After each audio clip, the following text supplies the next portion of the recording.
So we are going to talk now about the invisible E, the secret ingredient to transcendent leadership.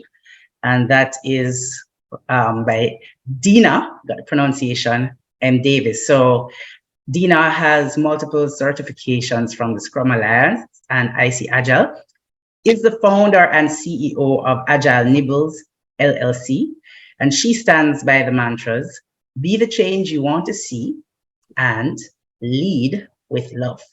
So no further ado, Denna. Thank you so much. All right, let me share my screen. Can everyone see my screen? Yes. Perfect. All right, so yes, this segment is the invisible E, the secret ingredient to transcendent leadership. I am Denna Davis, founder and CEO of Agile Nibbles, and I want to thank Agile for Humanity so much for this amazing invitation and the ability to be able to speak about a subject that is absolutely I'm passionate about. And this has been amazing that everyone seems to, you guys chose people who are like uniquely joined in their thought process. So it's been great. So I want you to walk away with in your bag a few key things. Number one, that secret ingredient to transcendent leadership. And number two, personal growth steps. So making a plan, two key things that you can do to start that process. And of course, be encouraged that this is a marathon, not a sprint. So why this talk? Why this topic? I'm a person that is very deeply, I'm an empath, right? So I'm very deeply inspired by transcendent leaders, but I'm also gravely injured by uninspired leaders. And so what I've learned is that complaining, though I have a dual PhD in complaining and whining, it does not do anything. It's unproductive. So I decided to be the change I wanted to see. And I want to encourage all you leaders out there to do the same. If you're not already, just be the change you want to see, because every leader leaves a mark. Whether it's devotion or disdain is a matter of growth. So my talk today is going to be based on two different books. The first one is the 15 Invaluable Laws of Growth by John C. Maxwell, which tells us that potential is a word that is based on possibilities, but possibilities are not guaranteed. So to truly grow, we must be intentional. And then the second one is Ask Powerful Questions by Will Wise, who reminds us or encourages us that to have those deeper conversations, that traditional questions are virtually meaningless when it comes to establishing connection. And that's what this is all about. So what is transcendent leadership? Well, before we go into the higher planes of leadership, let's talk about what those basic level things are. So if you were to Google characteristics of a good leader, you would find things like agent of change, decisive, trustworthy, communicator, and their integrity. So those things make someone good or even great as a leader. But what takes us over that edge? So transcendent leadership means being inclusive. And we've heard I think Begonia spoke about this, it will come up. So inclusivity has many different levels, right? But I'm going to bring up a few things for this talk. So the first one is valuing all of your teammates. The thing about it is, you're not going to like everyone that's on your team. You may not like everyone you get, but please don't exclude or only include those that you like. Because the thing about it is, if someone on the team is not gelling with the team, that is a prime opportunity to be curious and go deeper and find out what's going on and how can we make this all inclusive. Inclusivity is also inviting diverse perspectives. When Begonia said it, I was like, she's all in my talk. Diversity looks different for everyone, right? Like she said, we've heard the statement that people hire people that look like them, but they also hire people that talk like them, act like them, think like them. And even as teammates, we tend to gravitate towards people who are similar to us. And it's great. It's great to find that unity. But as a leader, we want to survey the field and kind of find those clusters and figure out ways to bring people together. And then inclusivity is also about atmosphere and culture of belonging. Are they able to be seen and heard and have a voice? Because people who are left out, if they're excluded, they can't be part of the team. They begin to think, why should I care about you or this company if you clearly don't care about me? And then the final point I'll bring up is asking powerful questions, which I love as Agile coaches, as Agilists in general. We are taught to be curious, ask those powerful questions. And we do that in 5 different levels of connection, which I will talk about on the next slide. But first, I just want to give that PSA that this is not about saving the world. We don't have to go out and save the world today. We start small, start with our teams, start with our sphere of influence. So those 5 levels of connection. The first one is intention, which says, I'm willing to know you. Will Wise says, be clear, true, whole, and complete about the reasons you're connecting. And it should be based in love. And that word love, sometimes people have discomfort with it. So if it gives you a little bit of discomfort, you can replace it with compassion or respect. The second level is rapport. Rapport says, I see you. And it's so funny because when Dr. Dave was talking about it, it actually is like Ubuntu. I hope I said that right. I need to practice that word, but I see you.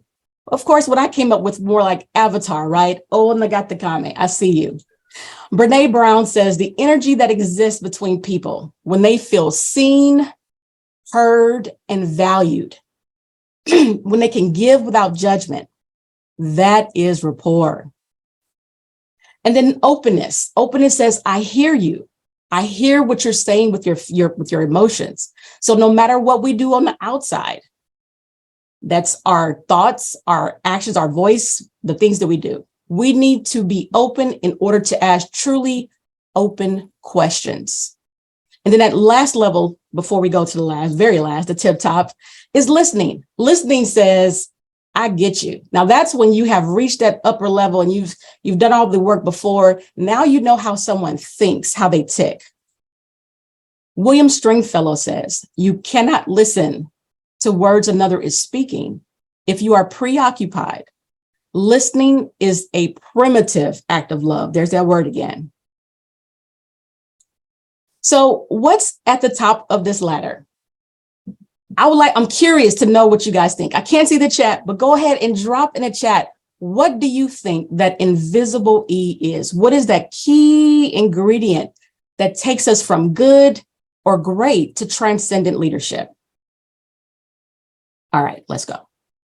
If you said empathy, you are absolutely correct. Empathy says, I feel with you. Quite a bit ago, I had a leader once tell me, I don't have time to listen to your feelings and emotions. This is a business. You need to be a professional. So first of all, ouch, ouch, ow. The thing about his statement is this, wrong in 2 ways. Number one, he was propelling his discomfort with having a conversation about feelings or emotions right at me like a javelin, right in the heart. The second thing is he implied that having feelings or emotions is somehow unprofessional. And that is absolutely incorrect. The best leaders lead with this. They lead with their hearts. Like when Devon and Lizzie were speaking, you felt all of that emotion. When Dr. Dave began, you felt that. That is leading with your heart. Daniel Goleman, in his book, Social Intelligence, The New Science of Human Relationships, says, self-absorption in all of its forms kills empathy, let alone compassion. But when we focus on others, our world expands. And this is why, no matter what your business is, it is a business by people creating a product or service for people. Even if you're a B2B, you're a B2B, you're a business of people creating services or products for a business full of people. The thing I absolutely love about Agile is that the founders understood that to really serve the clients, you have to first serve your teams, and that's the employees, that's people. Because no matter what business you have or what business you're in, employees are the most important asset of that company. So what do? You cannot change people. Don't you try. That is called tyranny 101. So what do? We do like Michael Jackson said, we start with the man in the mirror. We make a plan for growth. And I give you two different opportunities here. The first is the law of intentionality, which says growth doesn't just happen. We have to identify those gaps and make a plan for the growth in order to come better. The second one is the law of consistency. The law of consistency says motivation gets you going, but discipline keeps you growing. And that is my quote for 2023. And so let's quickly recap, right? Transcendent means inclusive. That's valuing our teammates, creating an atmosphere of belonging, and allowing that diversity to flow through, right? And then we use those 5 levels of connection. Intention, which says, I'm willing to know you. Rapport, which says, I see you. O nagata kame, Ubuntu. Openness, which says, I hear you. Listening, which says, I get you. And finally, empathy, which says, I feel with you. And I get it. This is a lot of information, a lot to ingest, and a lot to work on. We may think it's a big, giant, elephant-sized project, right?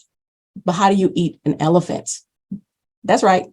One nibble at a time.